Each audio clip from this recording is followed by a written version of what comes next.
how to log into your Groups Recover Together application. So hello guys, welcome back to my YouTube channel. If you also want to log into your Groups Recover Together application, here's what you need to do. So first thing first, if you are using Android or if you are using iOS, just head over to your respective Play Store or App Store and simply search in for Google Groups and simply search in for Groups Recover Together application. And as you can see, it's currently not available in my country, so I'll simply show you from an example.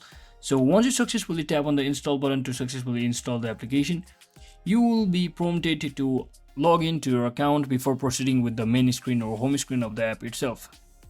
So to launch the app, just tap on the sign in or login button on the main screen and simply enter the email and password you used when you first sign up for the program. And if you are new, you can always look for the sign up or create account or register option, which is typically visible before logging in. And once you do all of that, you just have to follow the on-screen instruction that is prompted to complete the pre-registration steps like verifying your email, providing contact information and connecting with your team care, just like this. So that is it for today guys. Thanks for watching. Don't forget to like and subscribe. See you on the next one.